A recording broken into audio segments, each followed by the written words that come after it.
ஏன் இதை செய்ய பயத்தினால் இதை செய்யணும் என்று அல்ல, தேவனுடைய இரக்கங்களை முன்னிட்டு தேவனுக்கு பிரியமான பரிசுத்தமான ஜீவ பலியாக ஒப்பு கொடுக்க வேண்டும் என்று நம்மை உந்தி தள்ள வேண்டியது பயம் அல்ல.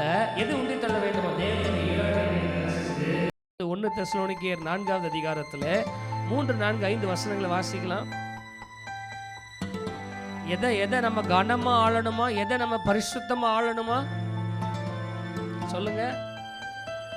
ஏன் அப்படின்னா இந்த சரீரம் தேவனுடைய ஆலயமா இருக்கிறது. எத்தனை பேர் அதை ஏற்றுக்கொள்றீங்க? ஆமென், ஹல்லேலூயா. இந்த சரீரத்தை எப்படி ஆளணுமா? நம்பர் 1 பரிசுத்தமும் கனமுமா. ஏன்னா இந்த கனம் கொடுக்கணும். இங்க யார் வாசம் பண்றா? கர்த்தர் வாசம் பண்றார். அவர் நம்மை கொண்டுதான் இந்த உலகத்துல செயல்படுகிறார். எத்தனை பேர் ஆமென் சொல்றீங்க? ஹல்லேலூயா.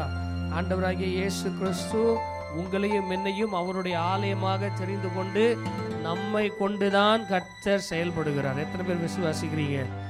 ஆகையினால இந்த சரீரத்தை நம்ம தேவனுக்கு என்ன செய்யணுமா? பிரியமும் பரிசுத்தமான ஜீவ பலியாக ஒப்பு கொடுக்க வேண்டும் என்று. ஏன் இதை செய்ய பயத்தினால் இதை செய்யணும் என்று அல்ல, தேவனுடைய இரக்கங்களை முன்னிட்டு. எது நம்ம மோட்டிவேட் பண்ணணும்? நம்ம சரீரத்தை தேவனுக்கு பிரியமான பரிசுத்தமான ஜீவ பலியாக ஒப்பு கொடுக்க வேண்டும் என்று நம்மை உந்தி தள்ள வேண்டியது பயம் அல்ல.